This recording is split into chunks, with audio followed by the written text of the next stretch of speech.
Power आ जाएगा ना, power आ जाएगा। मैंने कहा था ना ट्रांसफॉर्मर किसको ट्रांसफर करता है, तो या तो ऑप्शन में ऊर्जा दिया होगा, मैंने कहा था ऊर्जा नहीं है तो शक्ति हो जाएगा, ठीक है, या तो ऊर्जा दिया होगा या शक्ति हो जाएगा, मैंने कहा था ना आपको पहली बार। वो तो सोचने इतना बड़ा तो कोई प्रश्न ही नहीं था।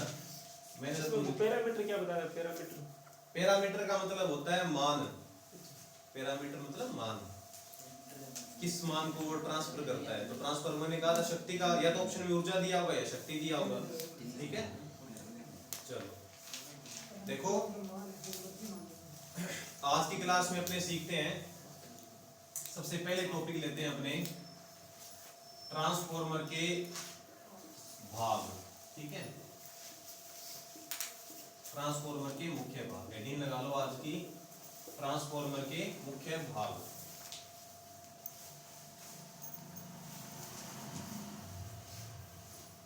ट्रांसफार्मर के मुख्य भाग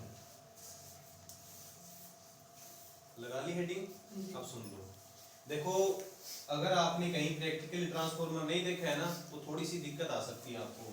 अगर आपने कहीं भी कौन सा अगर डिस्ट्रीब्यूशन वाला भी ट्रांसफार्मर देखा है तो फिर आपको इतनी दिक्कत नहीं आएगी।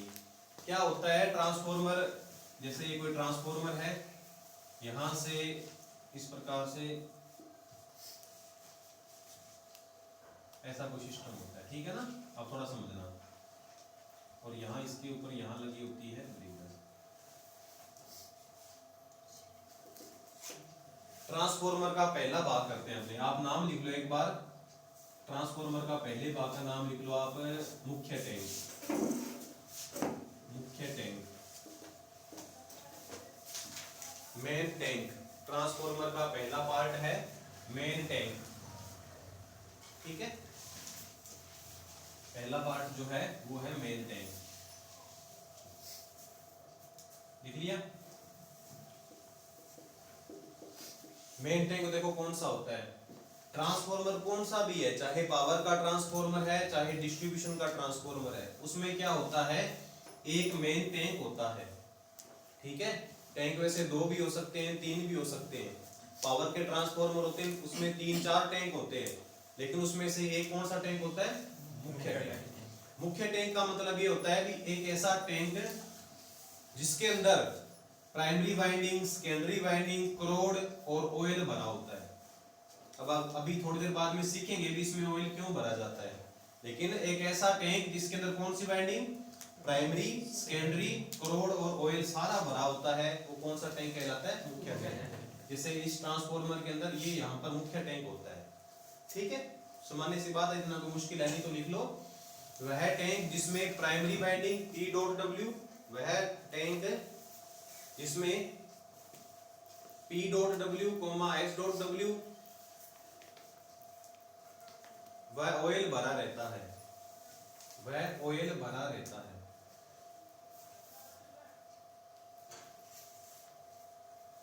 ठीक है। इतना बस बहुत है, मेन टैंक हो गई। उसके बाद 2 नंबर लिखो, कंजर्वेटर टैंक।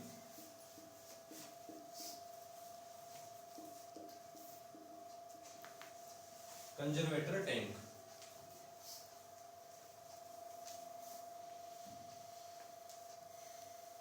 लिख लिया? सुन लो, क्या होता है कि ये जो मेन टैंक है ना, ये तो पूरा का पूरा ऑयल से भरा रहता है पूरा। अभी सीख लेंगे अपने ऑयल क्यों भरते हैं ट्रांसफार्मर में। यहाँ प्राइमरी वाइंडिंग होती है, क्रोड होती है, सेकेंडरी वाइंडिंग होती है, ठीक है। प्राइमरी किसको बोलते हैं, सेकेंडरी किसको बोलते हैं, क्रोड का क्या काम है, वो सारा कुछ अपने सीख चुके हैं। तो होता क्या है, ये सारा होता है तेल से बंद पूरा का पूरा। कई बार क्या होता है कि जैसे से इसमें वाइंडिंग में धारा चलेगी तो वाइंडिंग का टेम्परेचर बढ़ेगा ना, वाइंडिंग का टेम्परेचर बढ़ेगा तो इस ऑयल का टेम्परेचर बढ़ेगा, क्योंकि वाइंडिंग के बिल्कुल साथ में ऑयल है, ये पूरा भरा हुआ ऑयल से, तो ऑयल का टेम्परेचर बढ़ता है। तो जब कभी भी टेम्परेचर बढ़ता है कोई भी द्रव पदार्थ का, तो वो द्रव कहाँ जाता है, ऊपर जाता है। तो अगर इसको पूरा का पूरा बंद करके अगर अपने रख दे मेन टैंक को, तो इस ऑयल को तो बाहर जाने का रास्ता ही नहीं मिलेगा, तो टेम्परेचर बढ़कर बढ़कर ये टैंक फट सकता है। कौन सा टैंक है, मेन जो टैंक है वो फट सकता है यदि इसको पूरा बंद कर दिया जाए तो। जब ऑयल का टेम्परेचर बढ़ता है तो ये ऑयल टेम्परेचर बढ़ा हुआ है, टेम्परेचर बढ़कर जब ऑयल ऊपर जाएगा तो उसको जाने का रास्ता कौन प्रदान करता है? ये कंजर्वेटर है। ये आधा भरा जाता है, पूरा नहीं भरा जाता। जब कभी भी ऑयल का टेम्परेचर बढ़ता है तो ऊपर जाएगा तो उसको रास्ता प्रदान कौन करेगा? कंजर्वेटर करेगा। पहला काम तो इसका ये हो गया। एक और भी काम करता है कंजर्वेटर।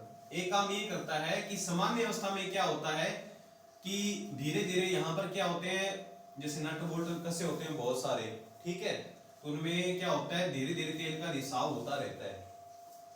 ऐसा कोई ट्रांसफॉर्मर नहीं है, क्योंकि बहुत ज्यादा नट टाइट नहीं कर सकते अपने, ठीक है, उनमें सिले वगैरह लगी होती है, तो वहां से क्या तेल थोड़ा थोड़ा टाइम के अनुसार बाहर निकलता रहता है। तो वैसे तो क्या होता है, इस कंजर्वेटर के ऊपर ना एक ऑयल मीटर भी लगा होता है, ऑयल गेज मीटर लगा होता है, बताता रहता है कि कितना तेल है। तो जब इस तेल में कमी होती है ना, तो उस तेल की कमी को पूरा कौन करेगा? कंजर्वेटर ही करता है, क्योंकि कंजर्वेटर खुद आधा भरा होता है। जैसे जैसे तेल कम होता रहेगा वैसे वैसे ये तेल कंजर्वेटर से आता रहेगा, और कंजर्वेटर के ऊपर लगा हुआ ऑयल गेज मीटर वो बताता रहेगा। अगर ये खाली हो गया तो इसको दोबारा से कंजर्वेटर को भरना पड़ता है, ठीक है ना। तो कंजर्वेटर के कितने काम हो गए? 2 काम। दोबारा सुन लो। पहला काम तो ये हो गया कि अगर ऑयल का टेम्परेचर बढ़ेगा तो उस ऑयल को जाने का रास्ता कंजर्वेटर देगा। ऑयल गर्म हुआ तेल यहाँ इसके अंदर आ जाएगा, ठीक है। फिर दूसरा काम कंजर्वेटर का ये होता है कि जब ऑयल का मान कम हो जाता है, ऑयल घट जाता है, तो उस ऑयल घटे ऑयल की कमी पूरी ये कंजर्वेटर करेगा, ठीक है। लिख लो, लिखो इसके 2 कार्य होते हैं। कंजर्वेटर के आगे लिखो, इसके 2 कार्य होते हैं, इसके 2 कार्य होते हैं। नंबर 1 लिख लेना, मेन टैंक में ऑयल की कमी को पूरा करना,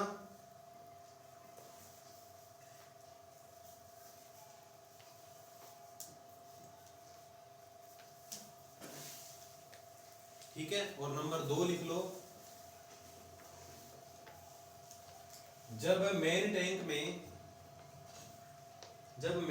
में ऑयल का टेम्परेचर बढ़ता है, ऑयल का तापमान बढ़ता है,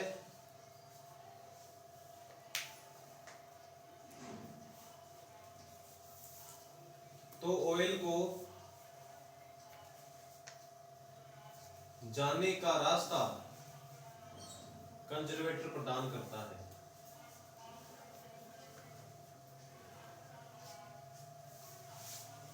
ठीक है। हो गया। तीसरा पार्ट लिखो आप इसमें, बुकोल्ज रिले। बुकोल्ज रिले,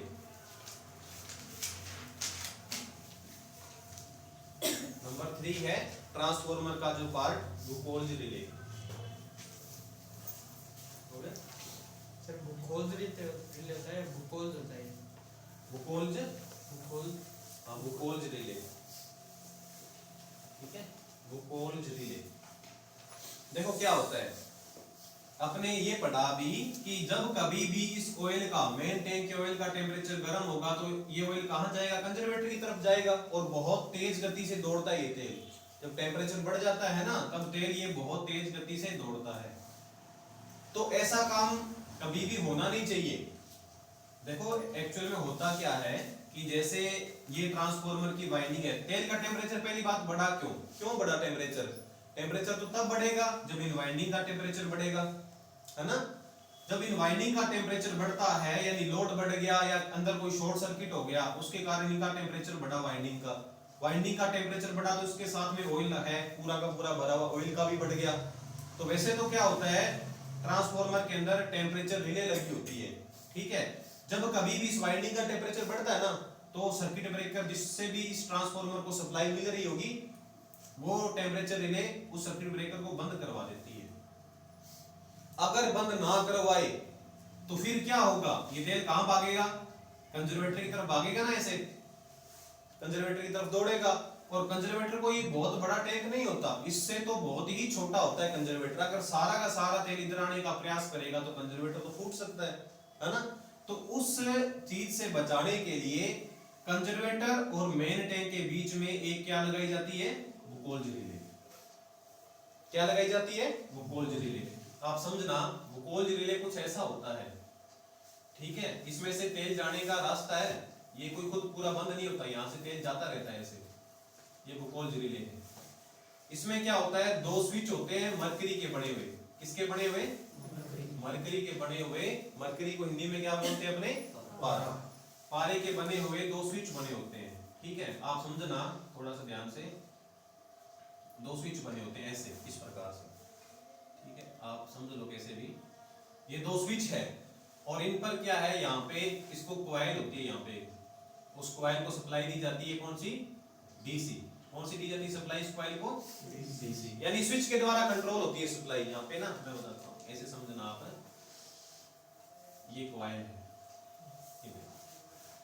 अब मेरे को एक बात बताओ, आप सभी ध्यान से देखो, इसको अपने यहाँ बैटरी से जोड़ा हुआ है।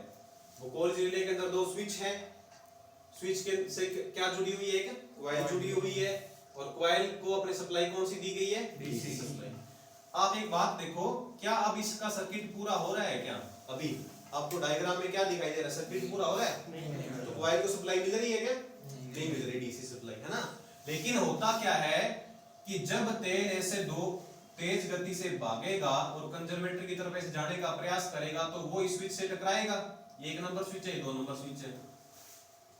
एक नंबर स्विच होता है पूरा फिक्स, ये हिलता नहीं है, ये पूरा फिक्स होता है, और दो नंबर स्विच है, ये मूवेबल है, ये इधर उधर दाएं बाएं हो सकता है। जब तेल इधर आएगा, ऐसे आएगा, तो ये स्विच किससे टकरा जाएगा? एक नंबर से टकरा जाएगा। हो गया, चूंकि कॉइल का सर्किट पूरा हो गया ना, सर्किट पूरा। और इसका सर्किट पूरा होते ही ये सर्किट ब्रेकर जो इसको सप्लाई दे रहा होगा उसको बंद करवा देगी। आया कुछ को समझ में? दोबारा फिर सुनो भाई, इसका जो टेम्परेचर बढ़ा है इस ऑयल का, वो किसके कारण बढ़ा? अंदर कोई शॉर्ट सर्किट हो गया, उसके कारण बहुत भयंकर इसका टेम्परेचर बढ़ गया। टेम्परेचर बढ़ने के कारण क्या होगा? ऑयल इधर कंजर्वेटर की तरफ भागेगा। तो अपने क्या काम करना है? इस ट्रांसफार्मर को बचाना है। तो बचाने के लिए जो भी सर्किट ब्रेकर लगा होगा पीछे, उसको बंद करना पड़ेगा। अपने को बैठे बैठे थोड़ी पता चलेगा, अंदर बाहर कोई ट्रांसफार्मर लगा, अपने को पता थोड़ी चलेगा कि उसका वो शॉर्ट सर्किट हो गया, उसका अंदर कोई ऑयल का टेम्परेचर बढ़ रहा है। तो वहां पर कौन सी रिले उसको बंद करवाएगी? बुकोल्ज रिले। कैसे बंद करवाती वो बता रहा हूं आपको मैं। इसके अंदर पूरा का पूरा ऑयल है, ऐसे सामान्य अवस्था में तो क्या होता है, तेल की दिशा कैसे होती है? ऐसे होती है, तेल ऐसे जाता है। अगर इसमें ऑयल का जो ऑयल है वो घट गया तो तेल कैसे जाएगा? ऐसे जाएगा ना, तब तो इसके साथ टच होता नहीं दो नंबर। लेकिन जैसे ही तेल इधर आएगा ना, तब दो नंबर एक नंबर के साथ क्या हो जाएगा? टच हो जाएगा, और इस कॉइल को सप्लाई मिल जाएगी। ये है ट्रिपिंग कॉइल, ये सर्किट ब्रेकर के अंदर लगी होती है। इसको सप्लाई मिलते ही तुरंत की तुरंत इस सर्किट ब्रेकर को बंद करवा देगी। तो जो इस ट्रांसफार्मर को सप्लाई मिल रही होगी वो सप्लाई बंद हो जाएगी, और सप्लाई बंद होने पर वाइंडिंग वगैरह सब धीरे धीरे अपने आप ठंडी हो जाएगी, क्योंकि अंदर थोड़ी सप्लाई बन रही है, सप्लाई इसको जा रही है, तभी इसके कारण इसका टेम्परेचर बढ़ रहा है। तो बुकोल्ज रिले का कार्य है ट्रांसफार्मर को आंतरिक दोष से बचाना।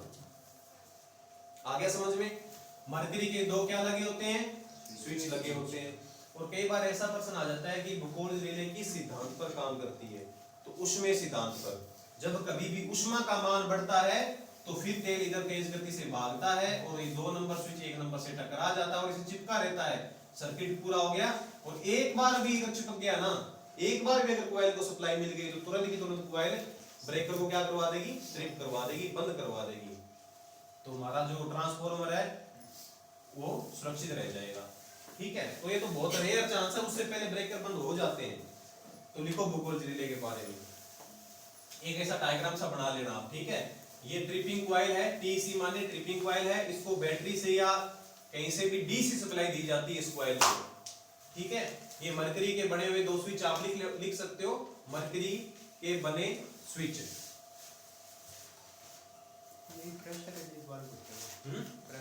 प्रेशर रिलीज वाल्व नहीं, बुकोल्ज रिले की बात कर रहे हैं, वो तो अलग ही है सर। ये पावर ट्रांसफार्मर में होती है, नॉर्मल में होती है? नॉर्मल में नहीं होती। नॉर्मल में ब्रेकर कहाँ होते हैं? तो नॉर्मल में तो ब्रेकर ही नहीं होते। वितरण जो ट्रांसफार्मर उनके ब्रेकर कहाँ हैं?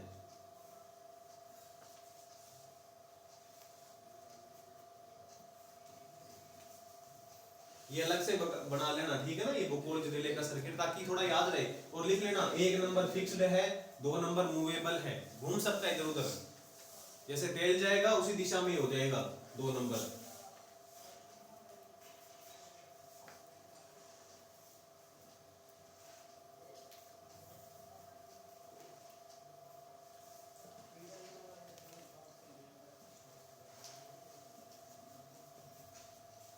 लिखो बुकोल्ज रिले के बारे में, अब लिखो। तीसरा पार्ट है बुकोल्ज रिले, इसके बारे में लिखो। यह एक सुरक्षा युक्ति है, यह एक सुरक्षा युक्ति है, यह एक सुरक्षा युक्ति है। दूसरा पॉइंट लिखो बुकोल्ज रिले में, इसका कार्य ट्रांसफॉर्मर को आंतरिक दोष से बचाना है, इसका कार्य ट्रांसफॉर्मर को आंतरिक दोष से बचाना है, ठीक है। तीसरा पॉइंट लिखो बुकोल्ज रिले में, जब कभी भी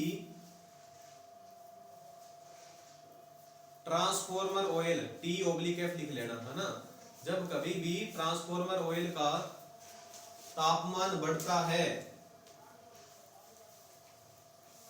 जब कभी भी ट्रांसफॉर्मर ऑयल का तापमान बढ़ता है तो वह कंजर्वेटर की तरफ भागता है, बहुत तेज गति से जाएगा तो वह कंजर्वेटर की तरफ भागता है।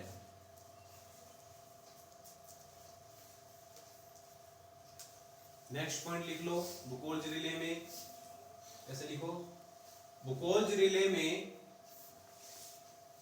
लगा, बुकोल्ज रिले में लगा 2 नंबर स्विच, वैसे बता रहा हूं, 1 नंबर 2 नंबर, इसमें ऐसा कुछ नहीं होता।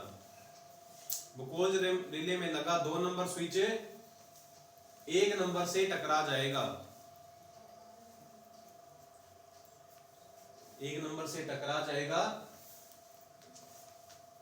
तथा सर्किट ब्रेकर के, सीबी लिख लेना सीधा ही, सीबी सर्किट ब्रेकर, तथा सर्किट ब्रेकर के 2 नंबर स्विच 1 नंबर से टकरा जाएगा, ठीक है, तथा सीबी, सीबी के ट्रिपिंग कॉइल, ठीक है, TRIPPING, ट्रिपिंग कॉइल COIL, तथा सर्किट ब्रेकर के ट्रिपिंग कॉइल को डीसी सप्लाई मिल जाएगी, सर्किट ब्रेकर के ट्रिपिंग कॉइल को डीसी सप्लाई मिल जाएगी, जिसके कारण सर्किट ब्रेकर ऑफ हो जाएगा।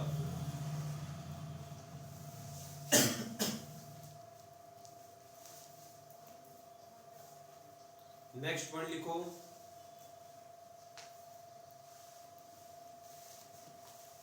ये स्विच मरकरी के बने होते हैं, ये स्विच मरकरी के बने होते हैं।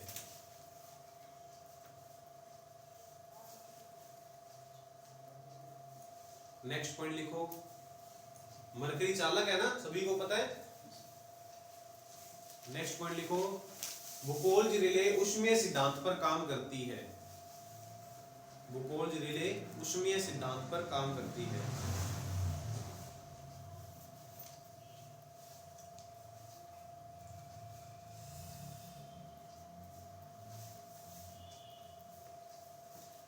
और अंतिम बिंदु लिख दो, बुकोल्ज रिले इस आंतरिक दोष की सूचना, बुकोल्ज रिले इस आंतरिक दोष की सूचना, बुकोल्ज रिले इस आंतरिक दोष की सूचना अलार्म बजाकर भी देती है, साथ में अलार्म की भी आवाज आएगी, अलार्म बजाकर भी देती है।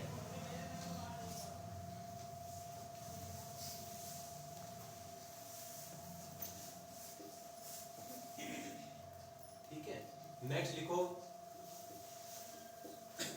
एक्सप्लोजन वेंट या वाल्व, एक ही बात है,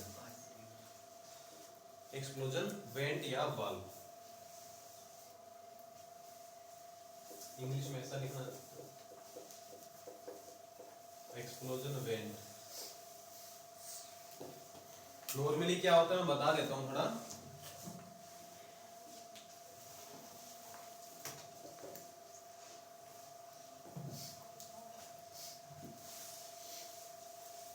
ट्रांसफॉर्मर के अंदर क्या होता है मैं बता देता हूँ। पावर का जो बड़ा ट्रांसफॉर्मर होता है ना, जो बड़े बड़े एमवीए के ट्रांसफॉर्मर होते हैं, वहां पे एक बुकोल्ज रिले नहीं लगी होती, वहां पर कम से कम 2 लगी होती है बुकोल्ज रिले। भी गलती से अगर एक ऑपरेट ना हो तो दूसरी हो जाएगी, ठीक है ना। तो पावर ट्रांसफॉर्मर में कम से कम दो बुकोल्ज रिले लगी होती है।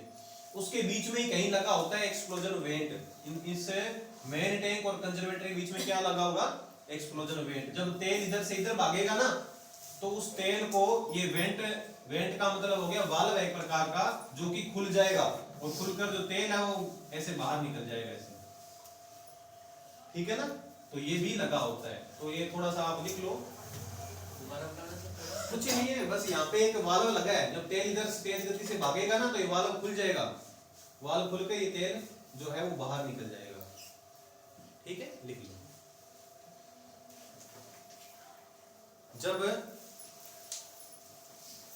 जब ट्रांसफॉर्मर ऑयल का टेम्परेचर बढ़ता है, जब ट्रांसफॉर्मर ऑयल का टेम्परेचर बढ़ता है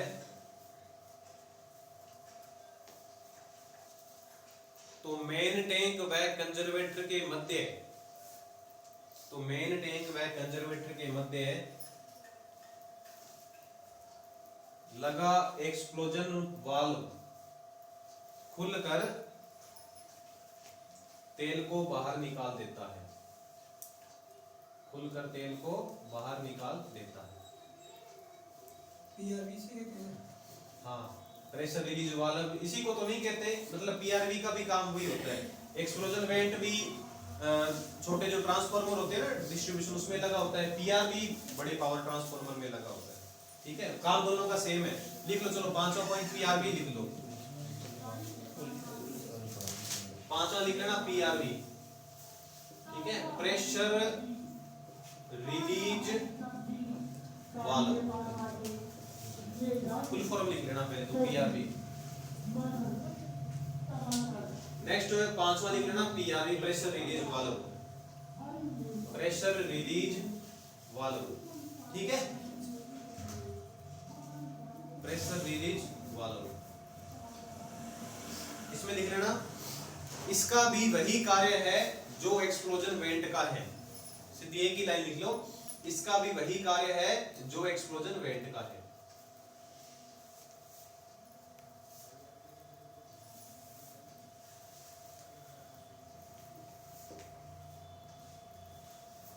छठा लिख लेना आप ब्रीदर।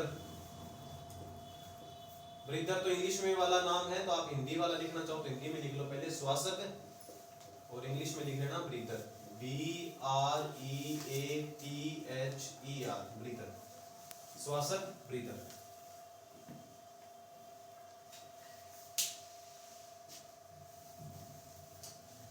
ब्रीदर, श्वासक का मतलब क्या बना, ट्रांसफॉर्मर जहां से सांस लेगा। क्योंकि होता क्या है कि यदि आपने कंजर्वेटर को भी बंद कर दिया, मेन टैंक को भी बंद कर दिया, तो ट्रांसफॉर्मर में हल्की फुल्की हवा देने के लिए, वायु प्रवाहित करवाने के लिए एक क्या लगा होता है, यहाँ पे ब्रीदर लगा होता है। किससे जुड़ा होता है ब्रीदर, कंजर्वेटर से, ठीक है। ये बिल्कुल ऊपर ऊपर जुड़ा होगा, ऐसा नहीं कि यहाँ जोड़ दिया कंजर्वेटर अपने, यहाँ जोड़ दिया फिर तो ऑयल जाता रहेगा उसके अंदर, ये ब्रीदर के अंदर ऑयल जाता रहेगा, तो यहाँ नहीं जोड़ते। जहां तेल नहीं है ना, भी अपने को पता है ऊपर ऊपर वाले पोर्शन में यहाँ तेल कभी नहीं होगा। यहाँ तेल होने का मतलब ये है कि यहाँ कुछ शॉर्ट सर्किट हुआ, उससे पहले तो बुकोल्ज रिले खराब हो जाएगी, खराब क्या हो जाएगी, बुकोल्ज रिले ऑपरेट हो जाएगी, तो यहाँ तक तेल कभी नहीं आएगा ऊपर ऊपर। तो यहाँ से एक पाइप निकली होती है, पाइप है, इस पाइप से क्या जोड़ा जाता है, ये ब्रीदर, ठीक है। और यहाँ से छोटे छोटे होल होते हैं, उनमें से क्या है, हवा जाती रहती है, और यहाँ पर क्या भरी जाती है, सिलिका जेल, ठीक है। सिलिका जेल का कार्य क्या है कि जो हवा है उसके अंदर जो नमी है, उस नमी को खत्म करके सूखी हवा को इस ट्रांसफार्मर के अंदर कंजर्वेटर के माध्यम से ऐसे जाती रहती है। तो लिख लो इसके अंदर। इसका रंग सर हल्का बताती हूँ। हैं? इसका रंग हल्का रंग अपने देखते हैं।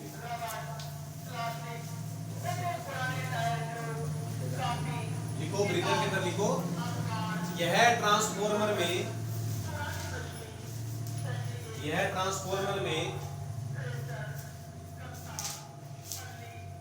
शुष्क हवा ड्राई एयर पहुंचाने का कार्य करता है। ड्राई एयर पहुंचाने का कार्य करता है। ठीक है। दूसरा पॉइंट लिखना, ब्रीदर सामान्यतः तब कार्य करेगा जब लोड घटता है। लोड कम होगा तो फिर ट्रांसफॉर्मर यहां से ब्रीदर से हवा लेगा। ठीक है। और उसके बाद नेक्स्ट पॉइंट लिखो, ब्रीदर में हवा की नमी को सोखने के लिए, ब्रीदर में वायु की नमी को सोखने के लिए सिलिका जेल भरी जाती है। वायु की नमी को सोखने के लिए सिलिका जेल भरी जाती है। छोटे छोटे पत्थर के ऐसे होते हैं, ये वो भरे जाते हैं।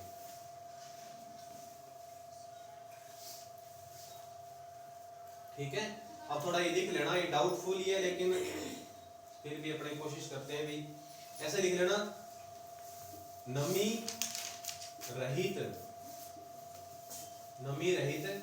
नेक्स्ट पॉइंट लिखना आपको, सॉरी नेक्स्ट पॉइंट मत लिखना, नोट लगा के लिख लेना, है ना।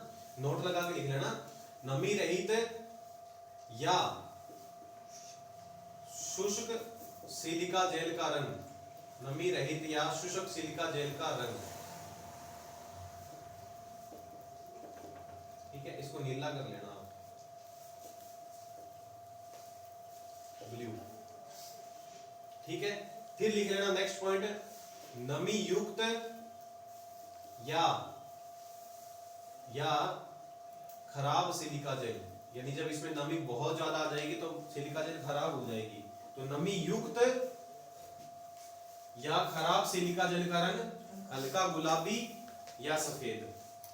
ठीक है। ज्यादा अगर खराब होगी तो सफेद रंग की हो जाएगी। तो आप ये लिख लेना।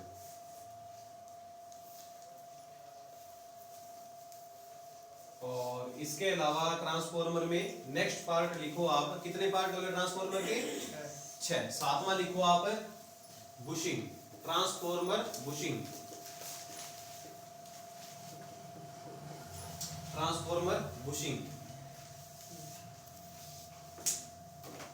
ट्रांसफॉर्मर बुशिंग, ये 7वां भाग है ट्रांसफॉर्मर का।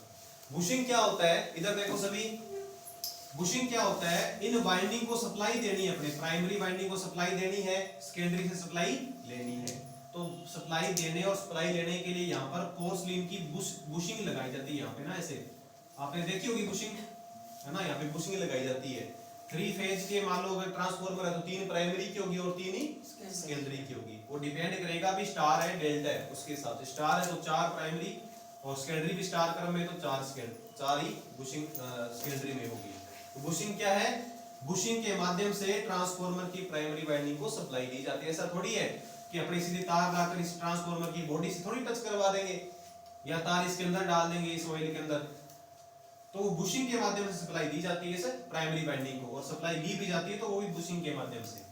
तो लिखो इसमें, लिखो ट्रांसफॉर्मर की P.W यानी प्राइमरी वाइंडिंग, ट्रांसफॉर्मर की प्राइमरी वाइंडिंग व सेकेंडरी वाइंडिंग को सप्लाई से जोड़ने के लिए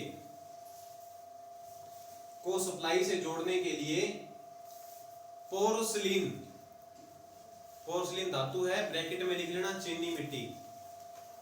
पोर्सलिन ब्रैकेट में लिख लेना चीनी मिट्टी से बनी हुई बुशिंग का उपयोग किया जाता है।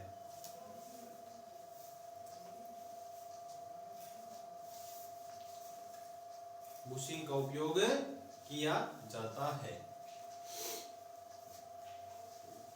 ठीक है, तो पोर्सिलिन आप सभी जानते हो अचालक होता है ना। तो एक वेरी वेरी इंपॉर्टेंट लगा के पॉइंट लिखो, बुशिंग के अंदर ही लिखना आपको, इंपॉर्टेंट लगा के पॉइंट लिखना बुशिंग में। नेक्स्ट कि बुशिंग की संख्या का निर्धारण, बुशिंग की संख्या का निर्धारण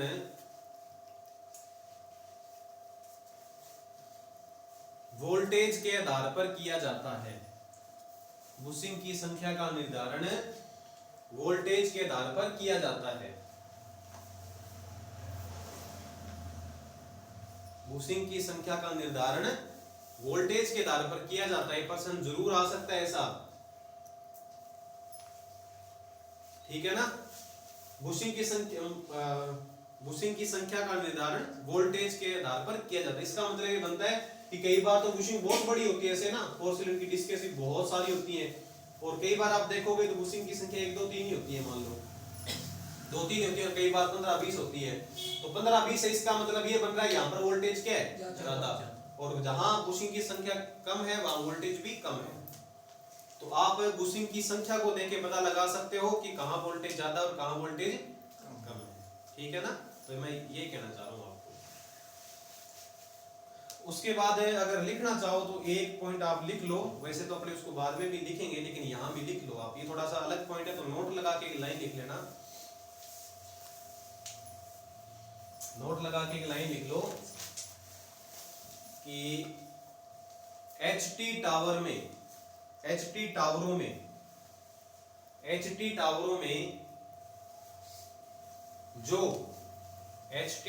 में जो सस्पेंशन डिस्क लगाई जाती है,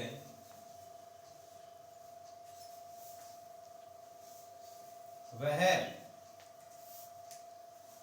प्रति डिस्क 11,000 वोल्टेज, प्रति डिस्क 11,000 वोल्टेज के आधार पर लगाई जाती है, 11,000 वोल्टेज के आधार पर लगाई जाती है।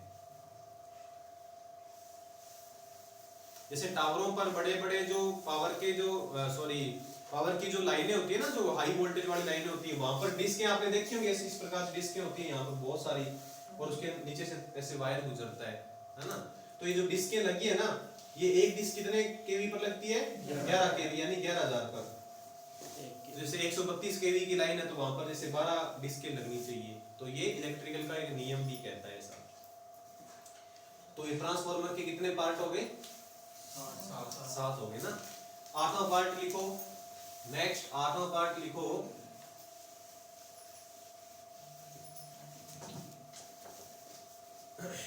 आठवां OLTC या OLTC या मत लगाना वह OFTC, OLTC वह OFTC, ये भी लगा होता है, लेकिन ये भी मैं बता देता हूं कहां लगा होता है। एक बात सुनो, बुकोल्ज रिले में एक पॉइंट और लिखना आपको, बुकोल्ज रिले में एक पॉइंट और लिखो, लाइन छोड़ी होगी आपने।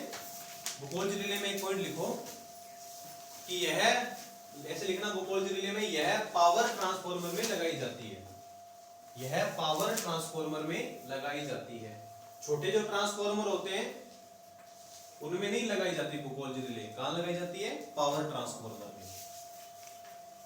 चलो वापिस आओ OLTC पर। सबसे पहले इनकी फुल फॉर्म लिख लो। OLTC की तो लिख लेना on load tap changer, on load tap changer, और OFTC की लिख लेना ऑफ लोड टेप चेंजर, ठीक है, of load tap changer, on load tap changer और ऑफ लोड टेप चेंजर।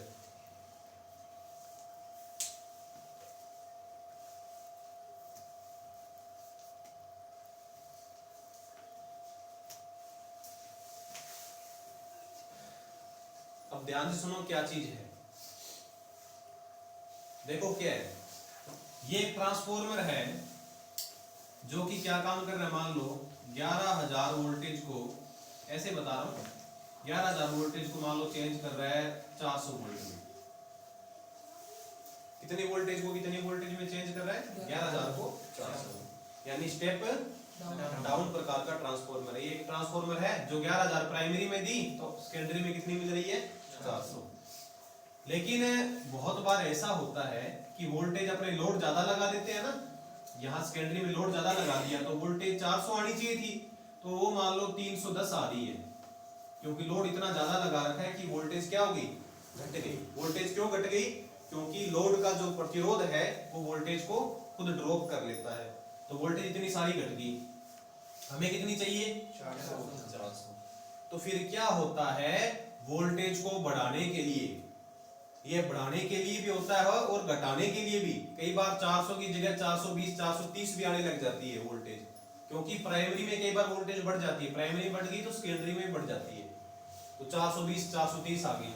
तो वोल्टेज को घटाने के लिए या फिर वोल्टेज को बढ़ाने के लिए एक ट्रांसफॉर्मर के अंदर युक्ति लगी होती है जिसे बोला जाता है on load tap changer.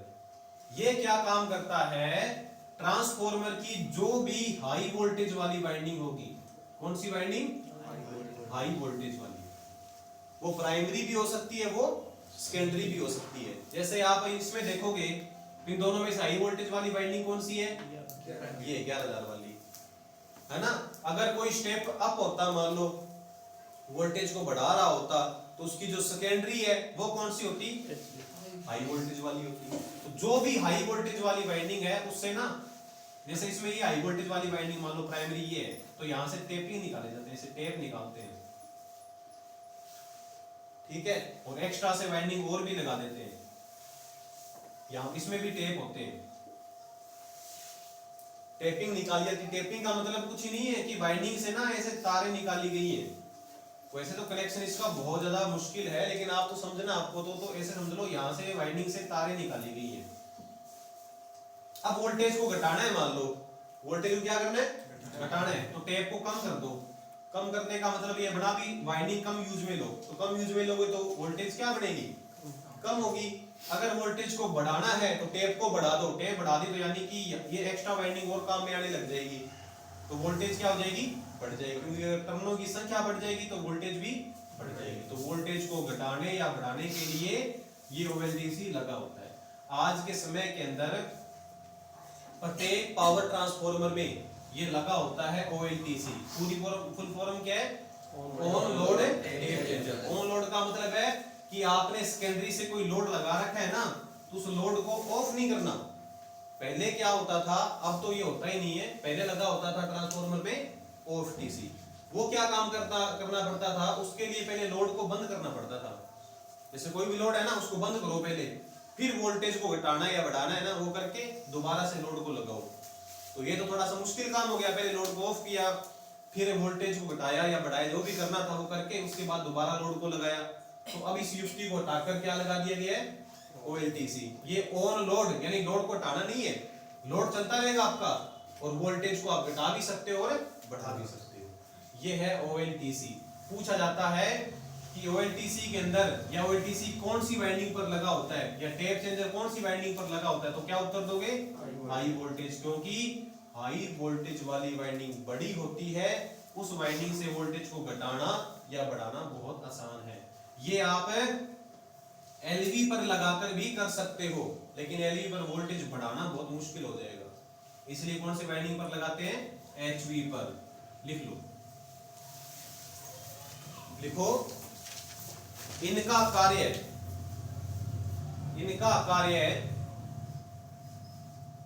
Voltage को कम या अधिक करना है। इनका कार्य वोल्टेज को कम या अधिक करना है।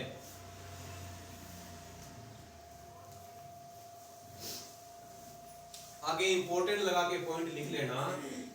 टेप चेंजर, चेंजर मतलब चेंज कर रहा है टेप को। टेप चेंजर सदैव ही हाई वोल्टेज वाइंडिंग पर लगा होता है। टेप चेंजर सदैव ही हाई वोल्टेज वाइंडिंग पर लगा होता है।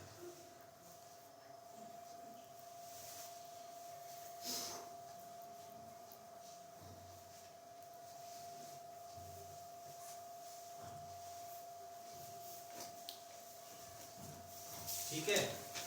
तो देखो ट्रांसफॉर्मर के जो जो मुख्य मुख्य भाग हैं वो अपने लगभग सारे कंप्लीट हो गए हैं। दोबारा से फिर से एक बार देख लो। सबसे पहला भाग कौन सा किया था? Main tank. मेन टैंक के अंदर प्राइमरी सेकेंडरी क्रोड तेल वगैरह भरा होता है। कंजर्वेटर का काम मैंने बता दिया, दो काम होते हैं। उसके बाद बुकोल्ज रिले, दो स्विच लगे होते हैं, इसके अंदर मरकरी के बड़े हुए, दोनों का काम पता चल गया आपको।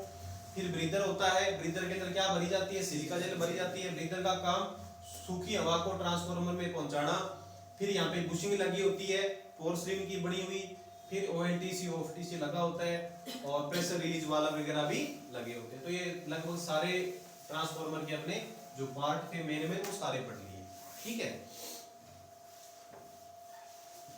चलो ये अपना टॉपिक हो गया कंप्लीट ट्रांसफार्मर के पार्ट। अब नेक्स्ट हेडिंग लगाओ आप, ट्रांसफार्मर के प्रकार। ट्रांसफार्मर के प्रकार, टाइप्स ऑफ ट्रांसफार्मर। कितने प्रकार के ट्रांसफार्मर होते हैं वो देखते हैं।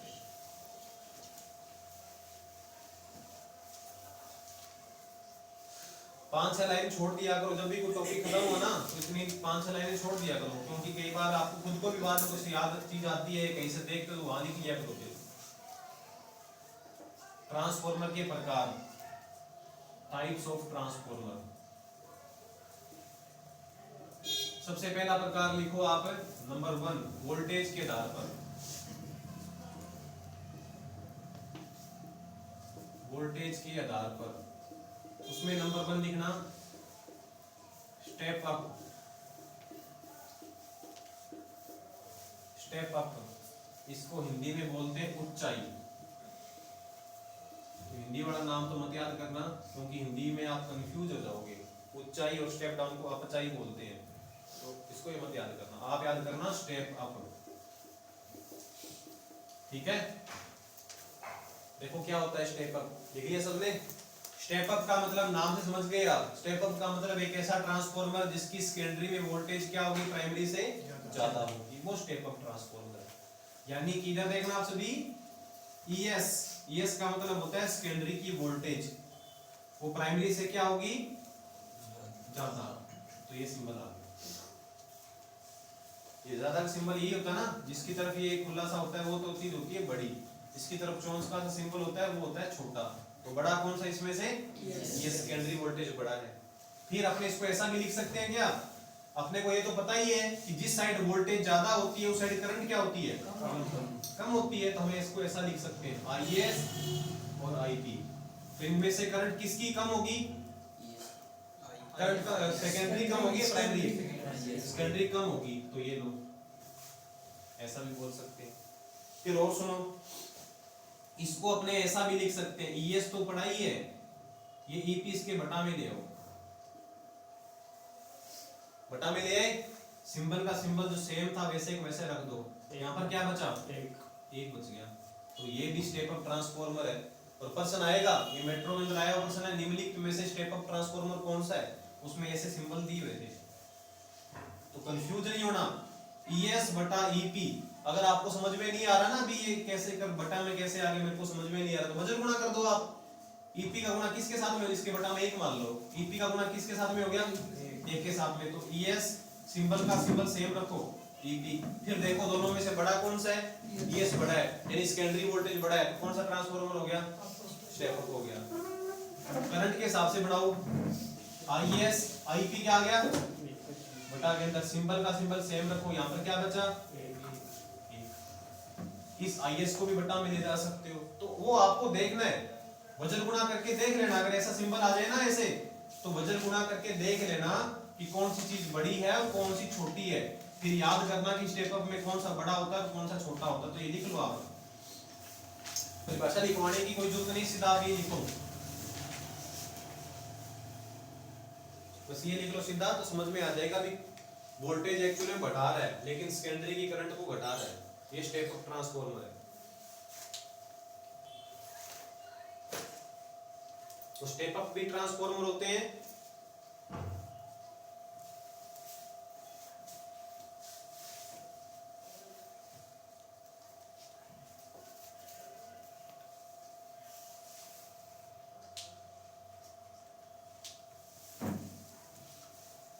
तो ये जो स्टेप अप और स्टेप डाउन है इसमें हमेशा वोल्टेज के लिए गणना की जाती है, धारा के लिए voltage, only for voltage.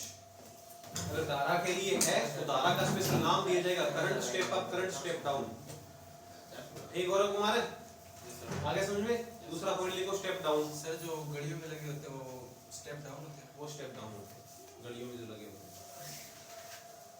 Step down लिखो, और स्टेप डाउन लिखकर 2 मिनट का समय आप ये खुद बनाओ, ऐसे खुद बनाओ, ये सारे सिंबल ना ऐसे खुद बनाओ आप। स्टेप डाउन दूसरा पॉइंट लिख लेना। स्टेप डाउन हिंदी में बोलते हैं अपचाई, अपचाई बोलते हैं हिंदी के अंदर। तो आप ये सिंबल जो दिए हैं उस सिंबलों के अनुसार बताओ कि क्या कुछ होगा। सर जैसे ये देखते हैं ना 5 एम्पीयर इसलिए खबर है क्वेश्चन नंबर 75 बात 5 एम्पीयर बिल्कुल ये कौन सा ट्रांसफार्मर है? सिटी है। ये 75 क्या मतलब है? 75 का मतलब अगर प्राइमरी में 75 होगी ना, प्राइमरी वाइंडिंग 75 चल रही है, उसमें सेकेंडरी में 5 बताएगा। अच्छा अगर 75 से कम है तो इसका रेशो निकालना, 75/5 15 है, इसका रेशो निकल गया। ठीक है, इसका 15 रेशो निकल गया। अगर 1 एम्पीयर है तो वो बताएगा 15, 2 एम्पीयर है तो बताएगा 30, 3 है तो 45, 4 है तो 60 और 5 है तो बताएगा। ये सिटी की रेंज है 75/5। 75/1 की भी आती है, बहुत आती है। 75 प्राइमरी का है हाँ, 75 प्राइमरी करंट है, और मीटर सेकेंडरी में लगता है मीटर सेकेंडरी में लगता है। पानी की इसलिए 5 आ रहे हैं। हाँ,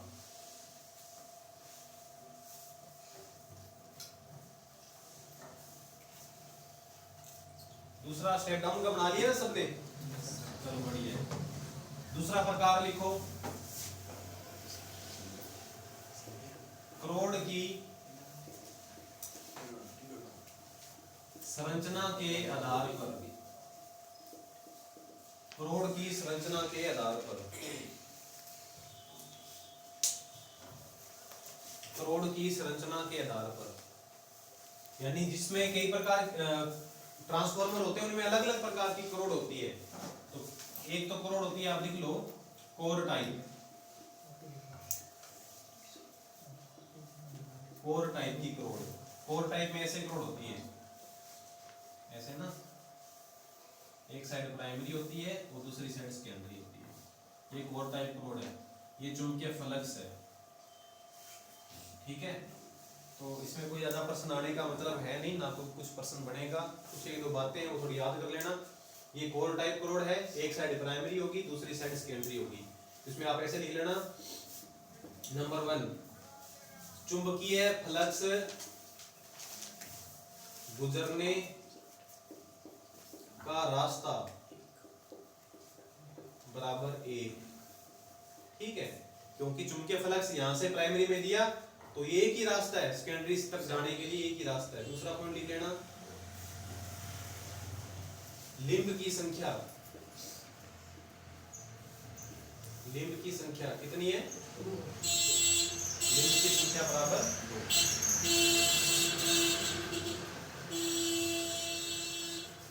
सर ये क्या है सेकंड नंबर? लिंब का मतलब अपने देखो, एक तो यहाँ कोर अपने वाइंडिंग लपेट सकते हैं, एक यहाँ लपेट सकते हैं, तो 2 लिंब की संख्या 2 होगी। ठीक है ना, ये हो गया कोर टाइप। बस कुछ नहीं है, टाइप है कोर का, जो करोड़ है जहाँ पे जिस पर अपने बाइंडिंग लपेटते हैं। अभी थोड़ा सा कोर, अपने करोड़ के बारे में और पढ़ते हैं। एक तो हो गया कोर टाइप, दूसरा लिखना आप शेल टाइप। शेल टाइप भी करोड़ होती है, शेल टाइप। संरचना बना लेना आप ऐसे करके,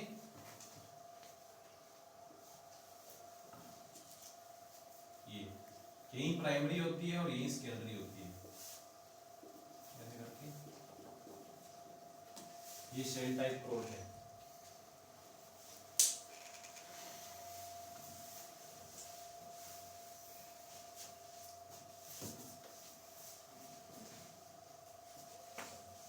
ठीक है, इसमें बस ये 2 चीजें लिखनी है आपको, चुंबकीय फ्लक्स के गुजरने का रास्ता 2 और लिंब की संख्या 3।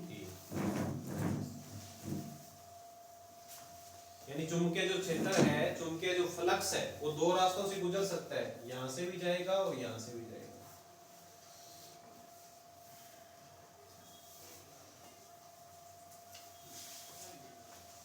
और तीसरी और अंतिम करोड़ लिख लेना आप, berry type. Number 3 berry type क्रोड। ठीक है, तो बेरी टाइप क्रोड में चुंबकीय फ्लक्स के गुजरने के बहुत रास्ते होते हैं, तो लिंक की संख्या भी बहुत सारी होती है। इसमें आप बेरी टाइप में लिखना, आप मैं लिखवा देता हूँ। तीसरी क्रोड है berry type, BERRY, berry type. Berry type में आप लिखो कि इस प्रकार की क्रोड में चुंबकीय फ्लक्स के गुजरने के अनेक रास्ते होते हैं।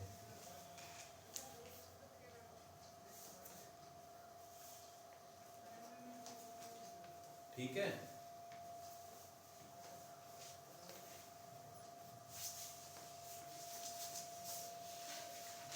अब ना थोड़ा सा आपने ये पहले लिखना चाहिए था, लेकिन अभी लिख लेते हैं, कोई बात नहीं। आप ये लिखो क्रोड का कार्य।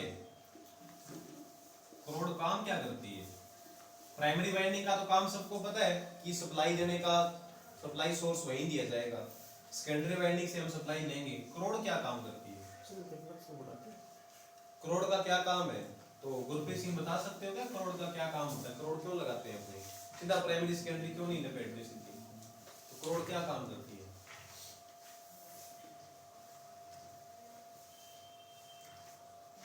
सुशील कुमार, क्या होता है क्रोड का फंक्शन? चुंबकीय रिलक्टेंस को कम करती है। चुंबकीय रिलक्टेंस को कम करती है। ठीक है, ये पॉइंट भी आपका सही है। और क्रोड और क्या काम करती है? देखो मैं बताता हूँ। पहला तो पॉइंट यही हो गया कि प्राइमरी और सेकेंडरी वाइंडिंग को लपेटना है, तो किसी को ऊपर तो लपेटना पड़ेगा। तो सबसे पहला काम तो क्रोड वही काम करती है कि उसके ऊपर ही प्राइमरी सेकेंडरी लपेटी जाती है। दूसरा काम इसने बोला, गुरप्रीत ने सही बोला है कि चुंबकीय रिलक्टेंस को कम करना। इसको हम ऐसा बोल सकते हैं कि चुंबकीय फ्लक्स के मान में वृद्धि करना। चुंबकीय फ्लक्स के मान में वृद्धि करना, क्योंकि आगे हम सीखेंगे, जैसे प्राइमरी वाइंडिंग है, ये सेकेंडरी वाइंडिंग है। आपने यहां सप्लाई दी प्राइमरी के अंदर, यहां से चुंबकीय क्षेत्र बढ़ेगा, उसको कौन काटेगा? सेकेंडरी काटेगा। लेकिन बीच में अगर आपने एक क्रोड लगा दी, अभी अपने पढ़ेंगे क्रोड किस धातु की बनी होती है, लेकिन बीच में अगर आपने क्रोड लगा दी तो क्रोड बनी होती है, मैंने आपको शायद बताया कि नहीं बताया, लगभग 96% किसकी बनी होती है? लोहे की। और आगे हम सीखेंगे कि लोहा एक फेरोमैग्नेटिक मटेरियल है। कौन सा? फेरो। मैग्नेटिक जो पदार्थ होते हैं वो 3 प्रकार के होते हैं, फेरो, पेरा और डाया। तो फेरो पदार्थ वो पदार्थ होते हैं जो कि चुंबकीय क्षेत्र में रख देने पर चुंबकीय लाइनों की संख्या को बढ़ा देते हैं। तो ये चुंबकीय लाइनों को और बढ़ा देंगे, प्राइमरी में जितनी भेजी थी ना, थोड़ी सी संख्या में लाइनें वृद्धि कर देंगे ये। ठीक है, तो ये फेरोमैग्नेटिक पदार्थ है। तो चुंबकीय रिलक्टेंस को कम करना वो भी सही है, चुंबकीय क्षेत्र को बढ़ाना वो भी सही है। तो क्रोड के ये काम होते हैं। क्रोड का मुख्य काम तो यही हो गया कि प्राइमरी से जो चुंबकीय क्षेत्र निकला है उसको सेकेंडरी तक पहुंचाना। ये काम कौन करता है? क्रोड। बाकी इसकी एक दो विशेषताएं हैं, वो अपने समझ ली है तो लिख भी देते हैं। लिखो, पहला लिखो क्रोड का कार्य के अंदर लिखो, ऐसे लिखो, क्रोड 96% आयरन प्लस 4% सिलिकॉन, 96% आयरन व 4% सिलिकॉन के मिश्रण से लेमिनेटेड कर बनाई जाती है।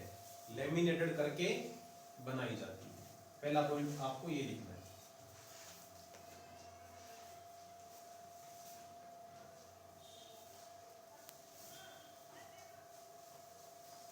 अब 4% सिलिकॉन क्यों मिलाया? तो आपको बताया गया ना, हिस्टेरिसिस लॉस को कम करना है, और लेमिनेटेड क्यों किया?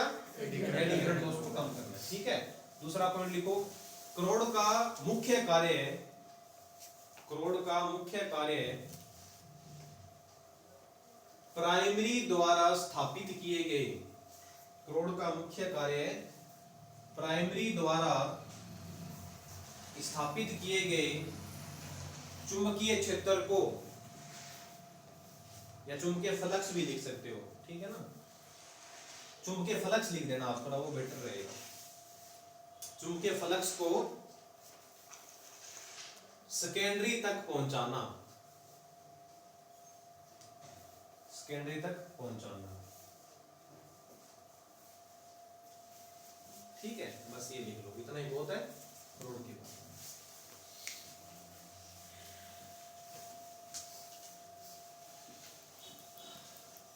कितने टाइप पढ़ लिए अपने? 2 टाइप, एक तो वोल्टेज के आधार पर, एक करंट के आधार पर। अब इसके बाद में नेक्स्ट जो आधार आता है वो आता तो है कनेक्शन के आधार पर, लेकिन अभी तक आपको बताया नहीं गया कि स्टार कनेक्शन क्या है, डेल्टा कनेक्शन क्या है ना। बहुत सारे लोगों को पता नहीं स्टार डेल्टा। तो आप एक काम करो, सीधा से 1-2 बातें लिखनी है वो लिख लो आप। ऐसे लिखो, एक तो लिखो स्कॉट कनेक्शन, सीधा ही लिख लो आप, हेडिंग लगा लो स्कॉट कनेक्शन।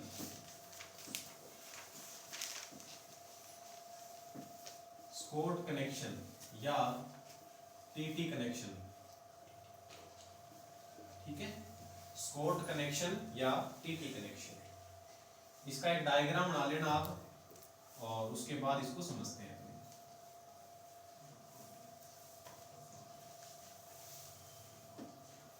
जैसे मैं बना रहा हूं वैसे ही बनाना है आपको।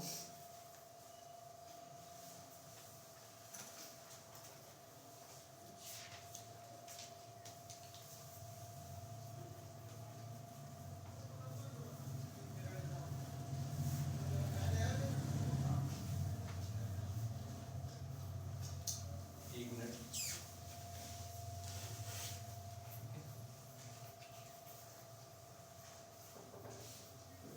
इसको अपने ऐसे सप्लाई के लिए निकाल लेंगे और यहाँ आ जाएगी सेकेंडरी वाइंडिंग।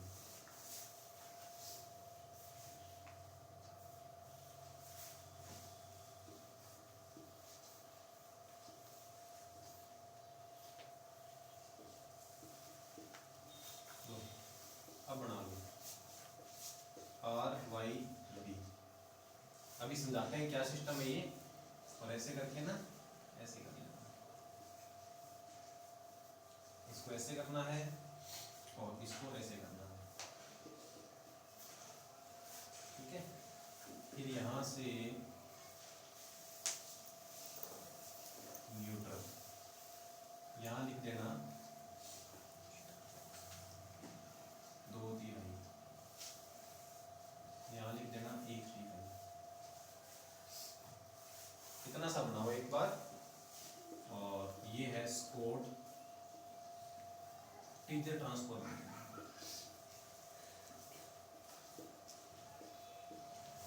इसको लिख देना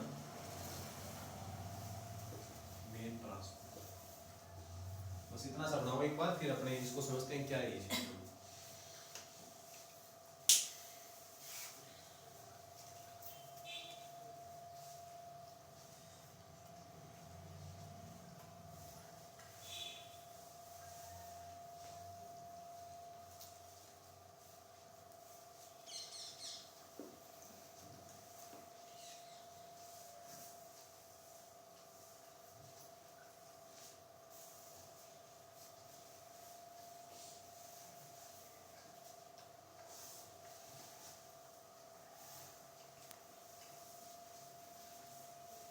बना लिया ना सबने? चलो अब अपने ना इसको समझते हैं कि ये क्या सिस्टम बनाया आपने। देखो नाम क्या लिखा इस कनेक्शन का? स्पोर्ट कनेक्शन या टीटी कनेक्शन। टीटी का मतलब है टीचर ट्रांसफॉर्मर कनेक्शन, ठीक है। होता क्या है ध्यान से समझना। कई बार ऐसा होता है कि हमारे पास 3 फेज आ रहे होते हैं, 3 फेज आते हैं, लेकिन आपको अपने को आउटपुट में 2 फेज का काम लेना है। 2 फेज ही चाहिए, तीसरा फेज नहीं चाहिए आपको, ठीक है। आउटपुट में इनपुट में आ तो रहे हैं 3 फेज RYB, लेकिन आपको कितने फेज से काम चलाना है? 2। क्योंकि हमारे पास कोई मोटर है या कोई ऐसी कोई मशीन है जो कितने फेज पर चल सकती है? 2 फेज पर। तो अब इस 3 फेज को कितने फेज बनाना है? 2 फेज। तो बीच में एक कनेक्शन किया जाता है यहाँ पर, उस कनेक्शन का नाम क्या है? स्कॉट कनेक्शन या टीटी कनेक्शन। यानी 3 फेज को 2 फेज में बदलने वाला कनेक्शन है स्कॉट कनेक्शन। सीधा प्रश्न तो यही बनेगा कि स्कॉट कनेक्शन क्या काम करता है? 3 फेज को 3 फेज में, 3 फेज को सिंगल फेज में, 3 फेज को 2 फेज में, 3 फेज को 4 फेज में, तो क्या उत्तर दोगे? 3 फेज को 2 फेज में।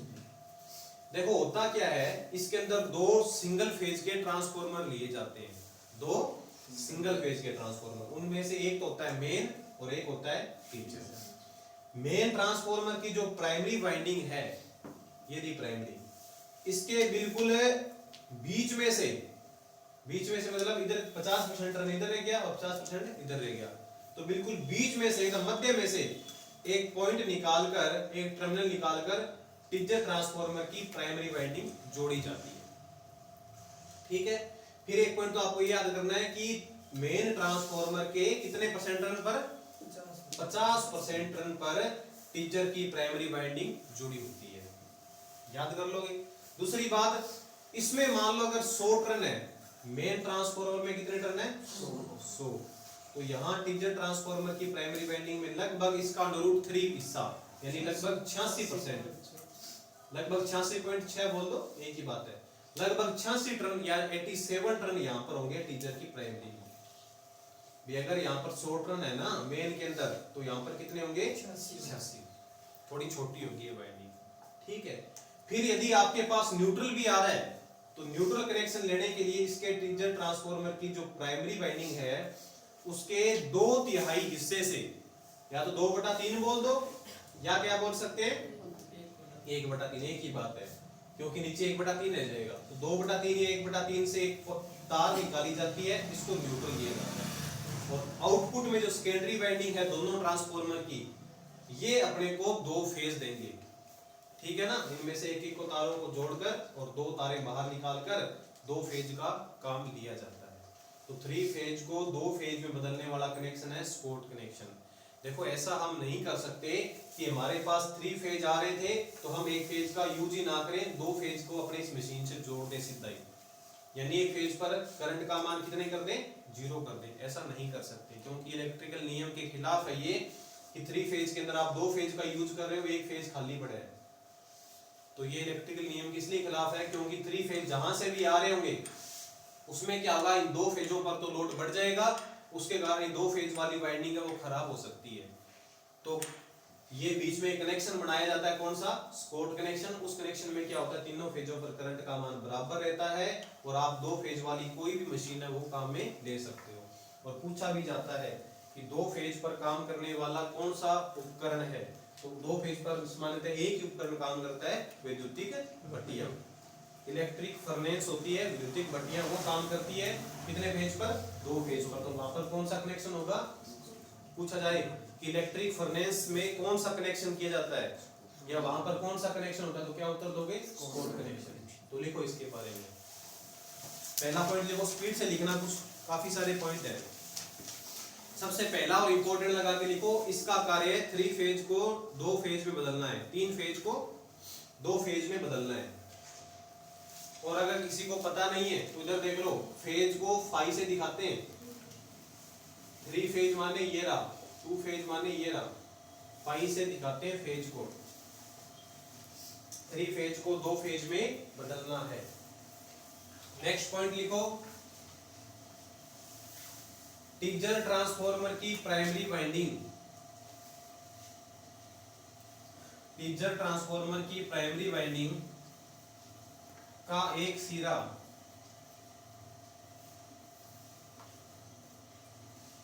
मेन ट्रांसफॉर्मर की प्राइमरी वाइंडिंग के मध्य में होता है। ट्रांसफार्मर की प्राइमरी वाइंडिंग के मध्य में होता है। दूसरा पॉइंट लिखो, दूसरा या तीसरा जो भी है, तीसरा पॉइंट लिखो, टीजर ट्रांसफॉर्मर की प्राइमरी वाइंडिंग में टर्नों की संख्या, टीजर ट्रांसफॉर्मर में टीजर ट्रांसफॉर्मर की प्राइमरी वाइंडिंग में टर्नों की संख्या, टर्नों की संख्या मेन ट्रांसफॉर्मर की प्राइमरी वाइंडिंग के मेन ट्रांसफॉर्मर की प्राइमरी वाइंडिंग के टर्नों की संख्या से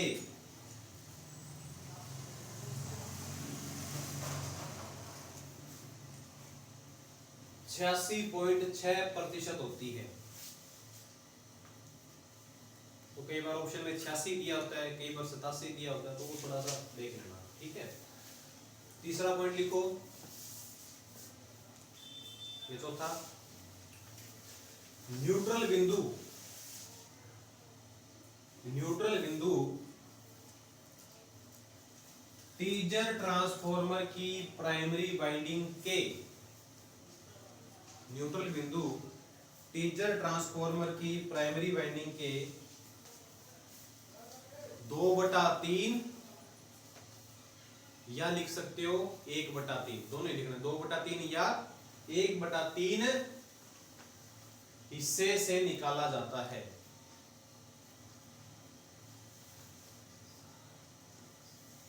नेक्स्ट पॉइंट लिखो, मेन व टीजर, मेन यानी मुख्य व टीजर दोनों ट्रांसफॉर्मर की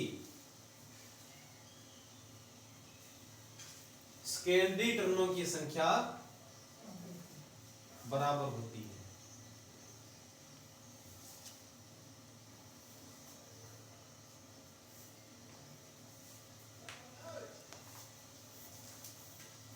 ठीक है। इसके बाद ए कनेक्शन लिखो, ये स्पोर्ट कनेक्शन इतना ही है। एक लिखो वीवी कनेक्शन,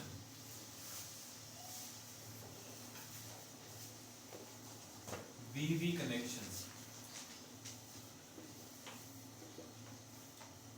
ठीक है।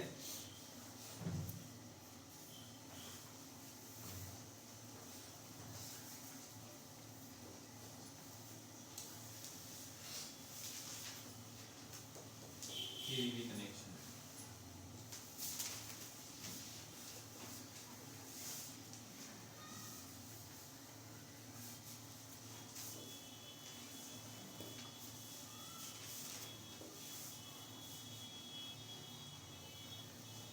वीवी कनेक्शन,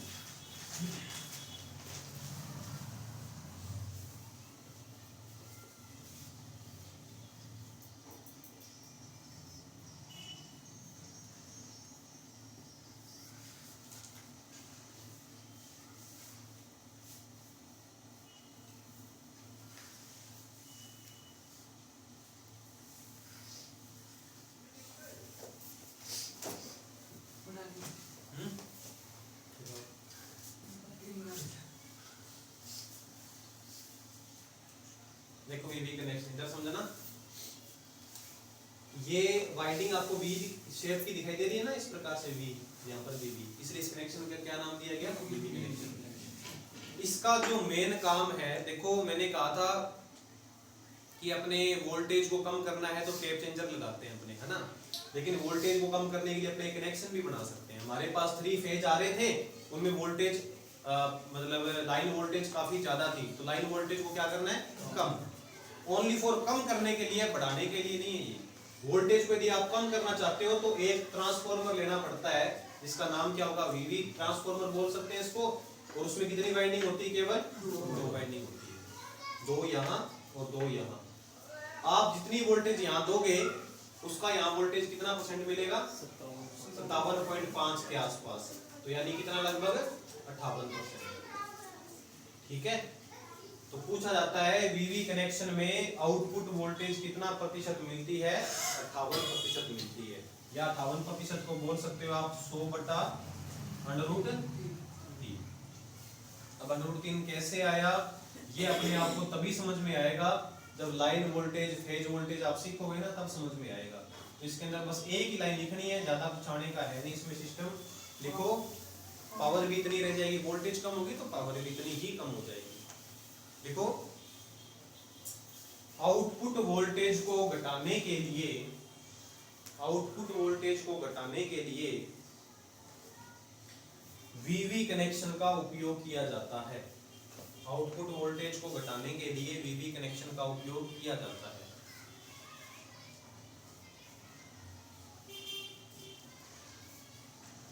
इस कनेक्शन में दो प्राइमरी वाइंडिंग व दो सेकेंडरी वाइंडिंग होती है।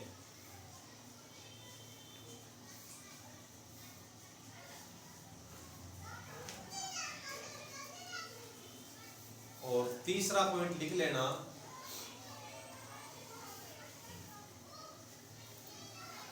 वीवी कनेक्शन में लाइन वोल्टेज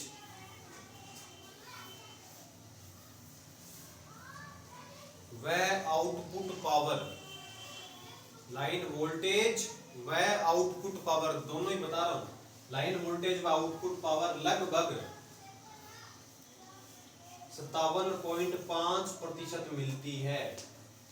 यानी 100 वोल्टेज दी थी तो 57 मिलेगी आपको, 57.5, इसको आप 58 भी लिख सकते हो, ठीक है, परसेंट मिलती है। करंट कितने परसेंट बढ़ जाएगी इसमें? करंट तो लोड पर डिपेंड करेगी ना। हमारे पास लोड ऐसा था जिसको वोल्टेज इतनी ज्यादा रिक्वायरमेंट नहीं थी, तो करंट तो लोड पर डिपेंड करेगी, ठीक है। अगर आप लोड बढ़ाते रहोगे तो करंट का मान भी बढ़ता रहेगा, लोड पर डिपेंड करेगी वो। ये हमने खुद ने बनाया है, ये पीछे से वोल्टेज कम नहीं हुई या पीछे से एक फेज कोई गायब नहीं हुआ, ठीक है, ये हमने खुद ने किया है। और चलो अब मेरी बात सुनो, यहाँ पे ना एक थोड़ा सा लाइन लिख लो आप, मैं बता देता हूँ क्या लाइन लिखनी है आपको। एक तो लिखो star star connection, star star connection, ठीक है, ऐसे पॉइंट लगा लो, नंबर 1 लगा लो, साइड नंबर 2 लगा लो स्टार डेल्टा कनेक्शन, नंबर 3 लगा लो डेल्टा डेल्टा कनेक्शन, नंबर 4 लगा लो डेल्टा स्टार कनेक्शन, नंबर 5 लगा लेना inter star connection, inter star connection, ठीक है, और नंबर 6 लगा लेना टर्सरी कनेक्शन।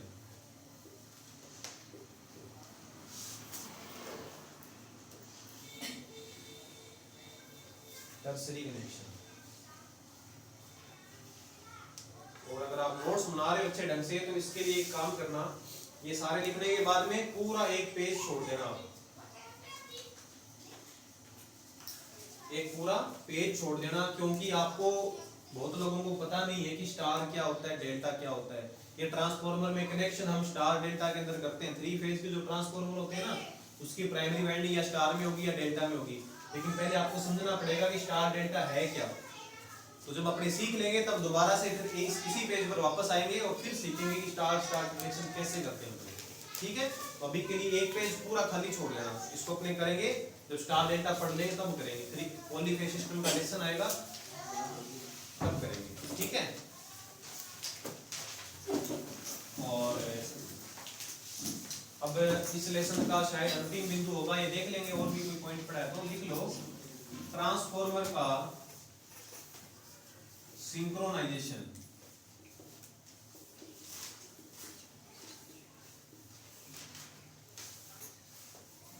ट्रांसफार्मर का सिंक्रोनाइजेशन, ठीक है, इसको इंग्लिश में भी लिखना है आपको।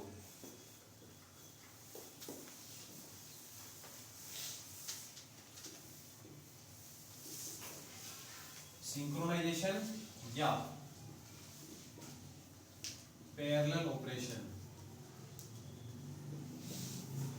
ऑफ ट्रांसफार्मर, सिंक्रोनाइजेशन या parallel operation of transformer.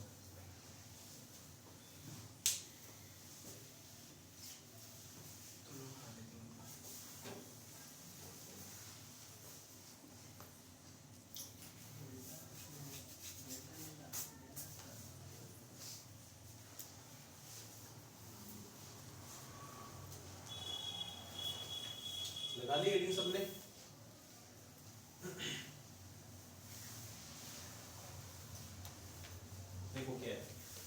Synchronisation क्या चीज होती है समझना ध्यान से। जैसे होता क्या है कि जैसे मान लो एक ट्रांसफॉर्मर है, सभी ध्यान से समझना, ये एक ट्रांसफॉर्मर है, ट्रांसफॉर्मर नंबर 1 है ये, ठीक है, कहीं कोई पावर हाउस में लगा हुआ है। ये आउटपुट में आपको मैक्सिमम मान लीजिए 100 एम्पीयर दे सकता है बस, क्योंकि हर एक चीज की रेटिंग तो होती है। कोई भी मशीन है वो आउटपुट में कितना करंट दे सकती है, कितनी वोल्टेज दे सकती है, उसकी एक लिमिट होती है, उससे ज्यादा वो नहीं दे सकती। अगर उससे ज्यादा भी अगर आप करंट लेना चाहोगे तो फिर वो खराब हो जाएगी। तो इसकी लास्ट लिमिट कितनी है 100 एम्पीयर। सेकेंडरी से आप इसके 100 एम्पीयर तक का लोड लगा सकते हो, ज्यादा लगाओगे तो इसकी सेकेंडरी वाइंडिंग जलने का खतरा है। लेकिन आपके पास लोड है वो 400 एम्पीयर का है, मान लो कितने एम्पीयर का 400, और ये ट्रांसफार्मर कितना दे सकता है 100 एम्पीयर दे सकता है बस, इसकी तो कैपेसिटी खत्म हो गई। तो फिर क्या होता है, दो उपाय आपके पास में। एक उपाय तो ये है, इस ट्रांसफार्मर को यहाँ से डिसमेंटल कर दो, मतलब इसको यहाँ से खोल कर इसकी सारी वाइंडिंग को सारे फेजों को और इसको ले जाओ और एक नया ट्रांसफार्मर लेके आओ जो कितनी करंट दे दे 400।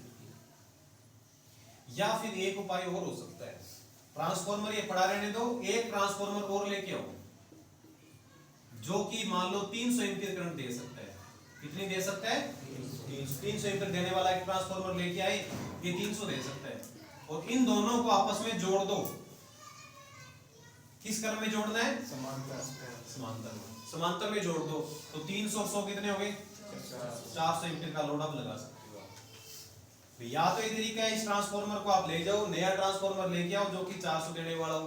फिर इसका क्या करेंगे बताओ, ये तो खराब हो गया, फिर कोई मतलब ही नहीं रहा। तो उपाय ये किया जाता है सामान्यतः, एक ट्रांसफार्मर और लेके आया जाता है जो टोटल करंट थी उसमें से कितना डिफरेंस आ रहा था उतने डिफरेंस का ट्रांसफार्मर लाकर वो इसके साथ समांतर क्रम में चला देते हैं। इसको क्या बोलते हैं सिंक्रोनाइजेशन। लेकिन इन दोनों को ऐसा नहीं है कि कोई भी ट्रांसफार्मर लेके आए जो 300 एम्पीयर दे सकता है इसके साथ समांतर में चला दिया। कुछ शर्तें होती हैं, वो शर्तें अगर पूरी हो जाए इन दोनों में फिर समांतर में चलाना है। ऐसे सीधा समांतर में हम नहीं चला सकते, सीधा चला दिया तो ट्रांसफार्मर दोनों के दोनों जल भी सकते हैं। कुछ शर्तों के साथ चलाना पड़ता है कि अगर ये जो नया ट्रांसफार्मर आप लेके आए हो वो इसके साथ कुछ शर्तें पूरी करे ना, फिर समांतर में चलाना है। और जब समांतर में चलने लग जाए फिर उसको क्या बोलते हैं अपने सिंक्रोनाइजेशन। इसलिए हमने इसका नाम दिया सिंक्रोनाइजेशन या पैरेलल अल्टरेशन। पहली बात आपको ये पता होना चाहिए कि ट्रांसफार्मर का हम सिंक्रोनाइजेशन क्यों करते हैं। क्यों करते हैं, जब लोड का मान बढ़ जाता है तो उस समय ट्रांसफार्मर का सिंक्रोनाइजेशन किया जाता है। ठीक है, तो नए ट्रांसफार्मर को लेके आते हैं और पुराने ट्रांसफार्मर के साथ समांतर में जोड़ देते हैं। ये सिंक्रोनाइजेशन कहलाएगा, लेकिन कहलाएगा तभी जब ये नया वाला जो ट्रांसफार्मर है पुराने वाले के साथ में कुछ शर्तें पूरी कर दे। वो 3-4 शर्तें हैं, उन शर्तों से ही प्रश्न आता है। तो आप इसके बारे में 1-2 लाइन लिखो। जब लोड का मान बढ़ता है, जब लोड का मान बढ़ता है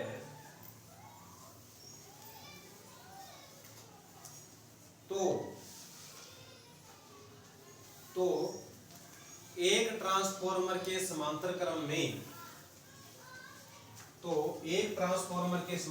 में,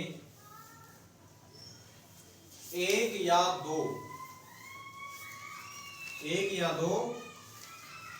अन्य ट्रांसफार्मर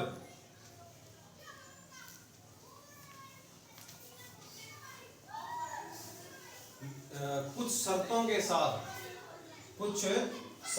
साथ समांतर क्रम में चलाना सिंक्रोनाइजेशन कहलाता है।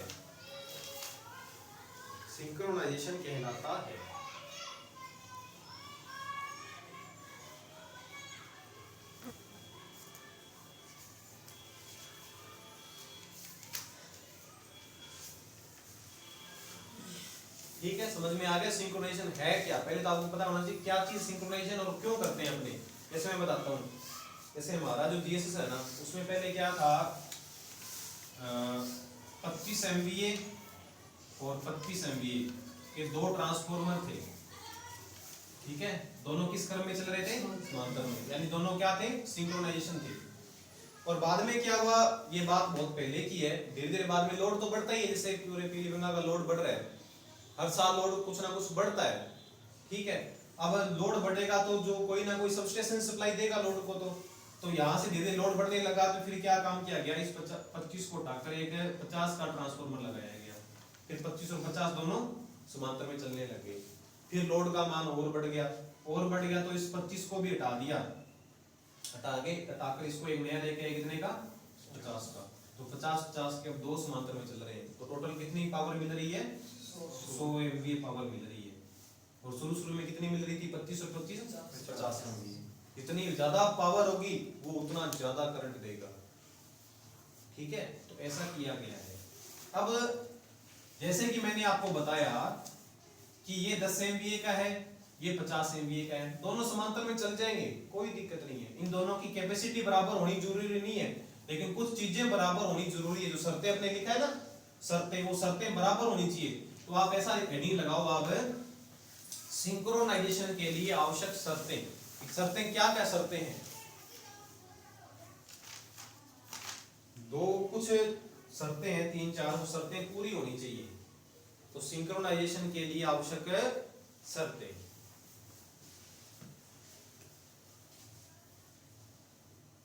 नंबर 1 पॉइंट लगाना, शर्तों में से एक पर्सन जरूर बन सकता है आपके, समझना पहले उसके बाद लिखना। एक बात और सुन लो, एक तो पहले का ट्रांसफॉर्मर पड़ा है, एक आप नया लेके आ रहे हो, तो जो पहले का पड़ा है उसको तो बोलते हैं रनिंग मशीन। क्या बोलेंगे, रनिंग मतलब जो पहले से चल रहा है। एक नया ट्रांसफॉर्मर या पुराना भी है, लेकिन वो एक लेकर आए हैं, उसके साथ समांतर में चला रहे हैं, वो कौन सा हो जाएगा, इनकमिंग मशीन। तो रनिंग मशीन, इनकमिंग मशीन समझ में आ गया आपको। तो पहली शर्त ये कहती है कि इन दोनों ट्रांसफॉर्मर की आउटपुट जो वोल्टेज है वो बराबर होनी चाहिए। पहली शर्त क्या कहती है, दोनों ट्रांसफॉर्मर की आउटपुट वोल्टेज बराबर होनी चाहिए। अगर ये आउटपुट में, अगर ऐसे बता रहा हूं 100 वोल्ट दे रहा है, तो ये भी कितनी वोल्टेज देने वाला होना चाहिए आउटपुट में, 100 वोल्ट, यानी सेकेंडरी वोल्टेज इसकी 100 है तो इसकी भी 100 होनी चाहिए, दोनों की वोल्टेज क्या होनी चाहिए, एकदम बराबर। लिखो,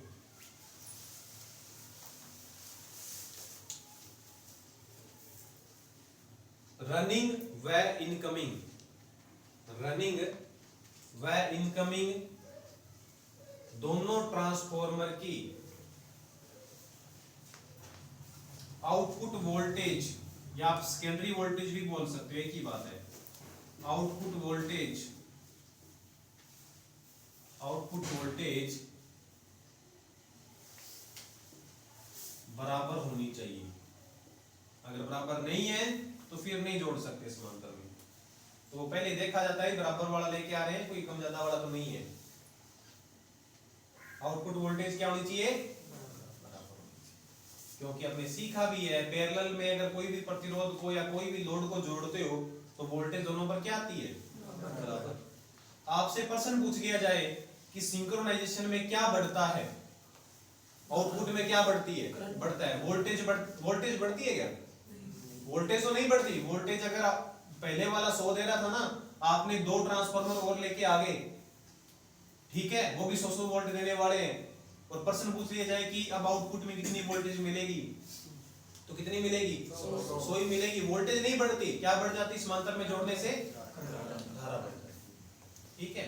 पावर भी बढ़ती है, पावर तो बढ़ती है, पावर भी तो बढ़ती है, लेकिन मैं बात कर रहा हूँ केवल वोल्टेज और धारा की। पावर तो बढ़ेगी, पावर तो आप सीरीज में जोड़ दोगे तो भी बढ़ेगी, सीरीज समांतर दोनों में जोड़ोगे तो पावर तो बढ़ती है। दोनों की आउटपुट वोल्टेज क्या होनी चाहिए, बराबर। सेकंड आप समझना, दोनों की इनपुट फ्रीक्वेंसी, यानी आप जो फ्रीक्वेंसी दे रहे हो वो क्या होनी चाहिए, दोनों में बराबर। ये लिखो, ऐसा नहीं हो कि एक ट्रांसफार्मर में कुछ अलग फ्रीक्वेंसी दी जा रही है, दूसरा कुछ अलग फ्रीक्वेंसी पर काम कर रहा है, फिर वो वोल्टेज में तो अंतर अपने आप ही आ जाएगा। दोनों की इनपुट फ्रीक्वेंसी बराबर होनी चाहिए।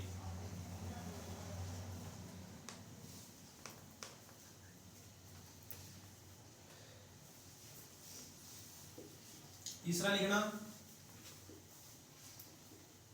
दोनों ट्रांसफॉर्मर की ध्रुवता बराबर होनी चाहिए।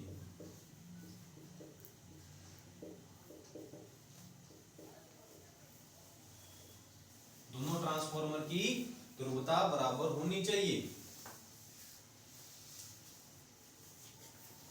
ध्रुवता का मतलब ये बनता है कि जिस दिशा के अंदर एक ट्रांसफॉर्मर में चुंबकीय फ्लक्स बन रहा है उसी दिशा में सेकेंडरी का दूसरे ट्रांसफॉर्मर का बनना चाहिए। यानी वोल्टेज का यहां जोड़ हो रहा है तो वोल्टेज का वहां भी जोड़ होना चाहिए, ध्रुवता दोनों की बराबर होनी चाहिए। चौथा लिखना, दोनों का फेज क्रम बराबर होना चाहिए। दोनों का फेज क्रम बराबर होना चाहिए।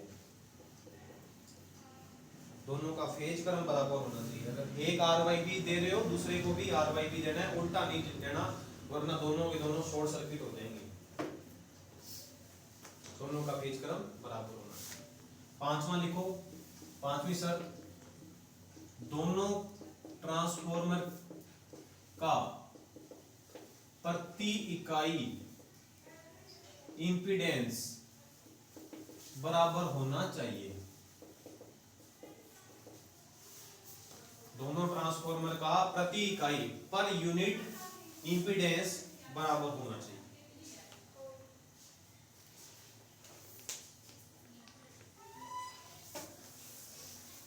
ठीक है, प्रति यूनिट इंपीडेंस का मतलब ये बनता है कि जितना इंपीडेंस प्रति यूनिट यानी कि एक्सएल बटे आर। ठीक है, प्रति यूनिट इंपीडेंस का मतलब बना एक्सएल बटे आर। भी कुछ टर्नों के हिसाब से जितना इंपीडेंस एक ट्रांसफॉर्मर में उतना उतना इंपीडेंस दूसरे ट्रांसफॉर्मर में होना चाहिए। इससे वैसे ज्यादा कोई इफेक्ट नहीं पड़ेगा। अगर दोनों में बराबर नहीं भी है ना तो ज्यादा इफेक्ट नहीं पड़ता। एक ट्रांसफॉर्मर थोड़ा लो पावर फैक्टर पर काम करता है, दूसरा हाई पावर फैक्टर पर काम करता है, ज्यादा इफेक्ट नहीं पड़ता। लेकिन ये चार जो चीजें हैं ये श्योरली बराबर होनी चाहिए। ठीक है, आप ये लिख सकते हो, बता देता हूं। देखो ये तो बराबर होना ही चाहिए, ये भी बराबर होना चाहिए, ये भी बराबर होना चाहिए और ये बराबर होना चाहिए। इसके लिए लिख लो, आप लिख लो, इसके अंदर नोट लगा के लिख लो कि यदि दोनों ट्रांसफॉर्मर का प्रति इकाई इंपीडेंस बराबर नहीं है, यदि दोनों ट्रांसफॉर्मर का प्रति इकाई इंपीडेंस बराबर नहीं है तो एक ट्रांसफॉर्मर उच्च व एक ट्रांसफॉर्मर निम्न पावर फैक्टर पर कार्य करेगा। तो एक ट्रांसफॉर्मर उच्च व एक ट्रांसफॉर्मर निम्न पावर फैक्टर पर कार्य करेगा।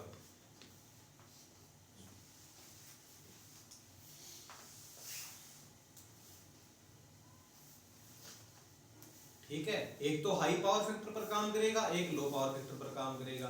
तो हमारे पास स्टेप चेंजर होता है, जो ट्रांसफॉर्मर हाई पावर फैक्टर पर काम कर रहा है उसका पावर फैक्टर हम डाउन भी कर सकते हैं, जो लो पर काम कर रहा है उसको ऊपर भी कर सकते हैं। दोनों ट्रांसफॉर्मर का पावर फैक्टर बराबर भी कर सकते हैं। तो पांचवी शर्त अगर पूरी नहीं भी होती है तो वो हम खुद मैन्युअली पूरी कर सकते हैं, लेकिन होनी चाहिए, नहीं है तो फिर भी काम चल जाएगा। ठीक है, फिर एक इंपॉर्टेंट लगा के लाइन लिखो, वेरी वेरी इंपॉर्टेंट। देखो, यदि दोनों ट्रांसफॉर्मर की यानी जो रनिंग है और एक इनकमिंग है, यदि दोनों ट्रांसफॉर्मर की आउटपुट रेटिंग बराबर नहीं है, यदि दोनों ट्रांसफॉर्मर की आउटपुट रेटिंग बराबर नहीं है तो भी दोनों ट्रांसफॉर्मर सिंक्रोनाइजेशन हो सकते हैं।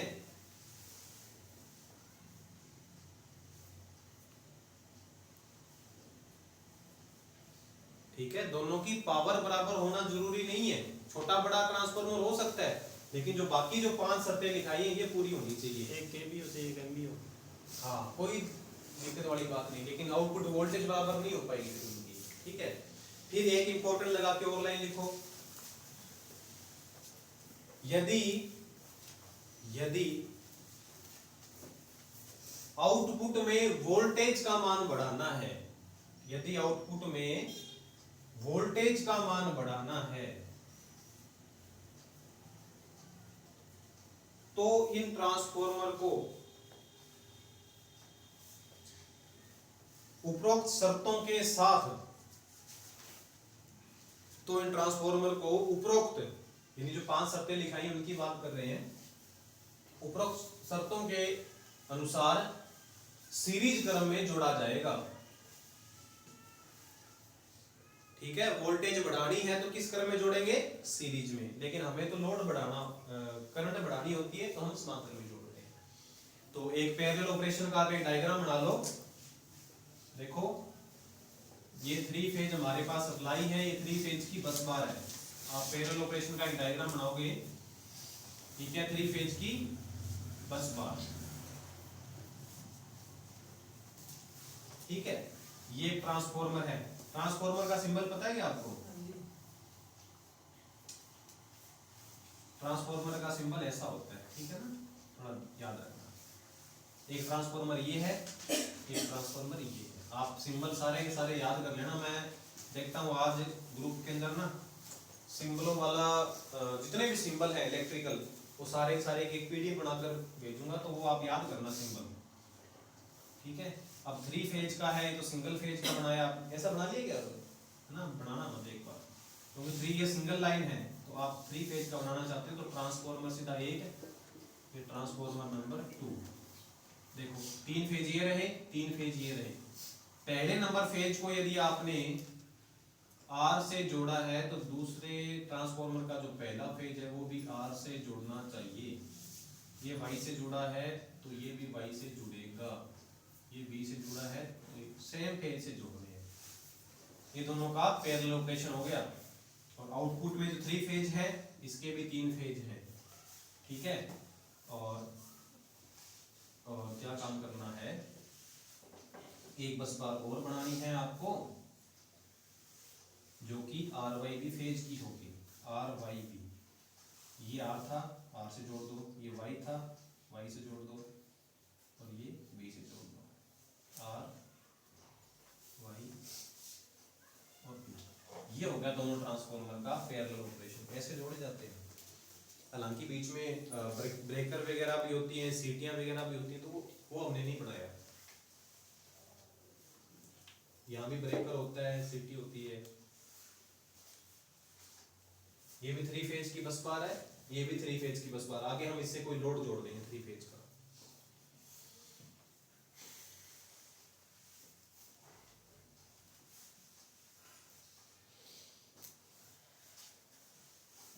और क्या है ट्रांसफॉर्मर रिलेशन में, कुछ याद आ रहा है?